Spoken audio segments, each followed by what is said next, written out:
अस्सलाम वालेकुम बच्चों, in this video I will show you the marking of chapter 2 cell pathology cell death and adaptations. बहुत important chapter है और इसके अंदर से करने वाला क्या है वो मैं आपको बताऊंगी कि आपने क्या क्या करना है। तो फर्स्ट ऑफ ऑल आपने कॉजेज ऑफ सेल इंजरी करना है। It is a very important UQ. इसके अंदर सारा पैराग्राफ पढ़ने की ज़रूरत नहीं है, जस्ट रिमेंबर दी हेडिंग्स के ये पॉइंट्स कौन कौन से हैं, ये सारे आपने रटा मारने हैं, ठीक है। बाकी ये जो दोनों टेबल्स हैं ना, इसे पढ़ लो, बस रीड कर लो, इंपॉर्टेंट नहीं है। उसके बाद हमारे पास आ जाता है रिवर्सिबल सेल इंजरी की definition, very important for even OSPE and everything. उसके बाद वी हैव द मॉर्फोलॉजी। अब जो जनरल पैथो में ये वाले जो बॉक्स होते हैं ना, ग्रीन कलर के box, they are very important, do study them, ठीक है। मॉर्फोलॉजी में आपने सेलुलर स्वेलिंग, फैटी चेंज, ये सारा करना है, ठीक है। साथ में यहाँ पर कुछ ना पॉइंट्स लिखे हुए हैं, डू रिमेंबर कि आपने ये भी करना है, जो भी मैंने ये हाईलाइट किए हुए हैं ये सारे करने हैं, ठीक है, ये सारे करने हैं, ठीक है। और साथ में जो माइलिन फिगर्स है ना, इसका एमसीक्यू आ रहा होता है, अक्सर बहुत बार आया होगा इसका MCQ in your exams, in our exams, तो ये ज़रूर करना है, ठीक है। ये try to read all of this, एक एक लाइन पढ़ो, ठीक है। और बाद में जो मैंने चीज़ें हाईलाइट की हुई हैं ना, वो चीज़ें इंपॉर्टेंट है, वो करने वाली हैं, okay.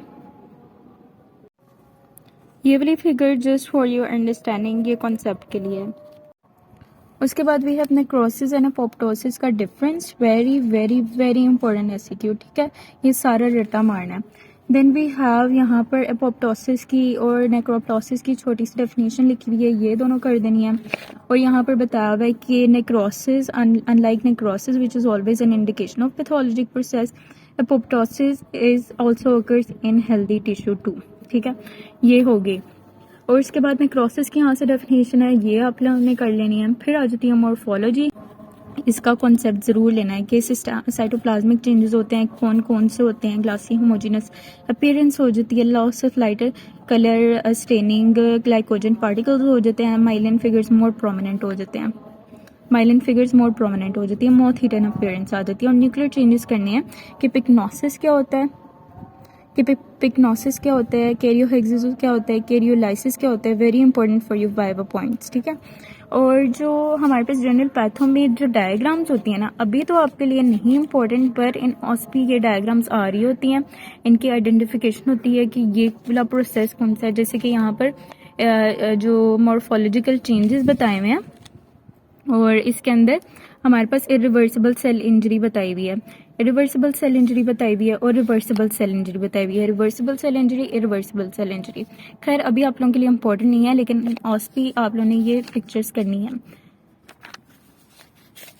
Then we have necrosis के morphological patterns, very very important for you MCQs.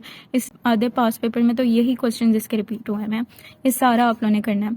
और मेरी रिकमेंडेशन यही है कि यहाँ से एक एक चीज़ करो, एक एक चीज़ करो, ठीक है। ये सारा करना है, coagulative necrosis, liquefactive necrosis, gangrenous necrosis और केसिस नेक्रोसिस, ये सारे फिब्रिनॉइड और फैट नेक्रोसिस, और इनके पिक्चर्स ज़रूर कर लेना, very important, they are very very important.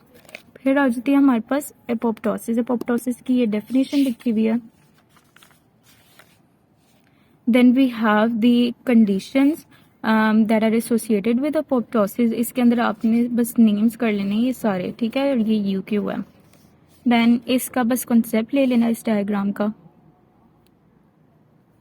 उसके बाद आपके पास आ जाता है अपोप्टोसिस के pathways, intrinsic pathway, extrinsic pathway. Intrinsic pathway is the mitochondrial pathway, intrinsic pathway is the mitochondrial pathway, जो एक्सट्रिंसिक पाथवे होता है वो डेथ रिसेप्टर पाथवे होता है, ठीक है।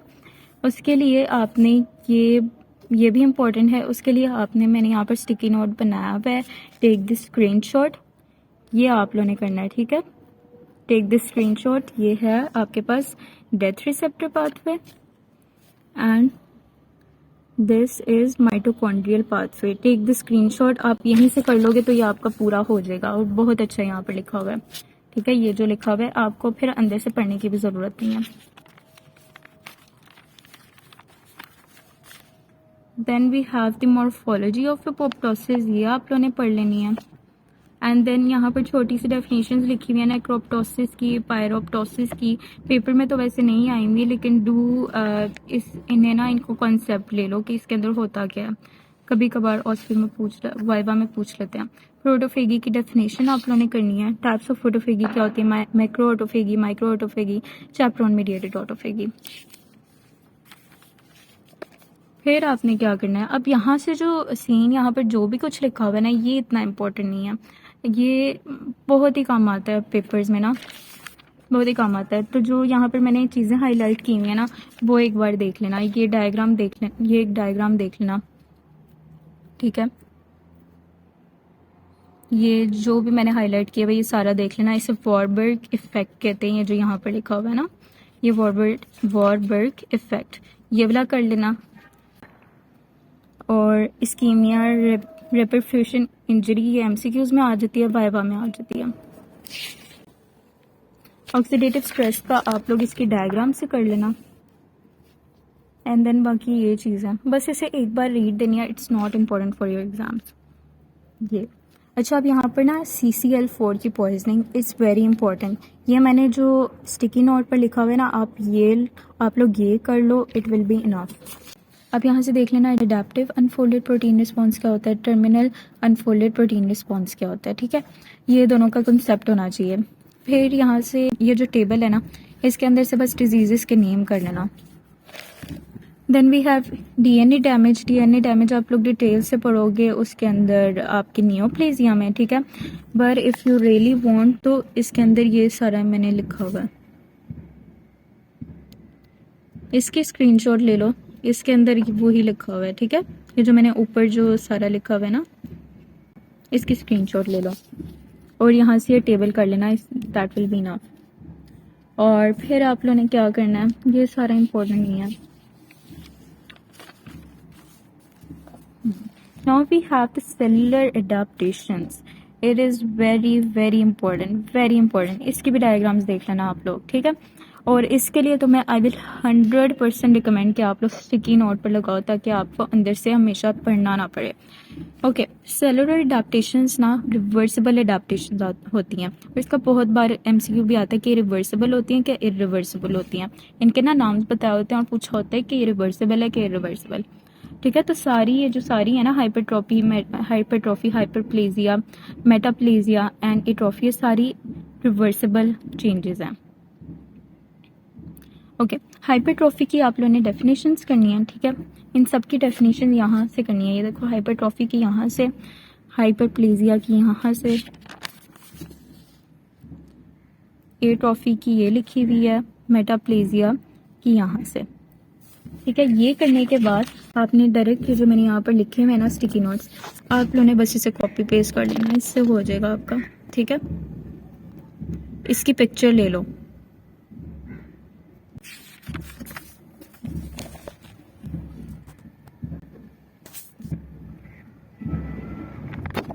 इसकी भी पिक्चर ले लो।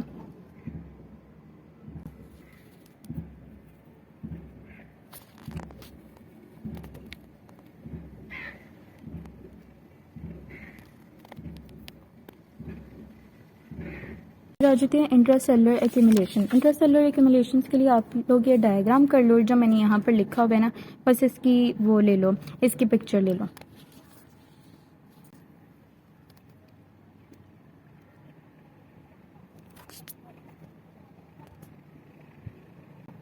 बाकी से चाहो तो इसे एक रीड भी दे देना अंदर से, क्योंकि मैंने ये पेपर्स में बनाई थी और तब जो मुझे इंपॉर्टेंट चीज़ें लग रही थी वो मैंने इसके ऊपर लिख दी थी, स्टिकी नोट के ऊपर। आप लोग भी इस तरह लिख देना। Then we have pathologic calcification, बहुत इंपॉर्टेंट है ये भी। इन दोनों का जो इसकी जो टाइप्स हैं, डिस्ट्रॉफिक एंड मेटास्टेटिक, इनका डिफरेंस बहुत इंपॉर्टेंट है।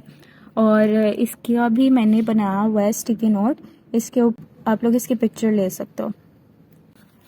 सेलुलर एजिंग में टीलोमेरेज का कॉन्सेप्ट होना चाहिए आपके पास कि दैट टीलोमेरेज प्रिवेंट्स टीलोमेयर शॉर्टनिंग। और कैंसर के अंदर क्या होता है, उनके पास टीलोमेरेज होता है कैंसर सेल्स में, that is why telomere shorten नहीं हो रहे होते हैं, ठीक है। और टीलोमेयर शॉर्टनिंग नॉर्मल सेल्स में होती है, जिसकी वजह से एजिंग होती है। लेकिन चूंकि कैंसर सेल्स में टीलोमेरेज होता है तो उसके अंदर टीलोमेयर शॉर्टनिंग नहीं होती। और साथ में आप लोग ये वाली डायग्राम कर लेना। तो बताना भूल गई, यहाँ पर जो थे ना स्टेन्स, ये पर्शियन ब्लू, ये स्टेन होता है हमारे पास आयरन डिटेक्ट करने के लिए, ये इंपॉर्टेंट है। स्टेन्स आपके ना वो ऑस्पी के लिए इंपॉर्टेंट है, उसकी भी मैंने वीडियो बनाई हुई है। तो जब आप ऑस्पी करने लगो ना, या फिर बल्कि आप वो लोग वीडियो अभी देख लो जो मैंने स्टेन्स पर बनाई हुई है। वो जब भी स्टेन आपकी बुक में कहीं आएगा ना तो आपको पता होगा ये स्टेन किस लिए है, किस चीज़ के लिए। तो उस वीडियो का लिंक भी मैं डिस्क्रिप्शन में शो कर दूँगी, अटैच कर दूँगी। So this was all. जो मेरे ख्याल से इंपॉर्टेंट चीज़ें थी वो अब मैंने आपको मार्क करा दी हैं। If you want you can read this chapter in detail. लेकिन आप लोगों को जो चीज़ें मैंने बताई हैं डू दैम परफेक्टली, उनके ऊपर ग्रिप होनी चाहिए आप लोगों की, फिर बाकी चीज़ें करें।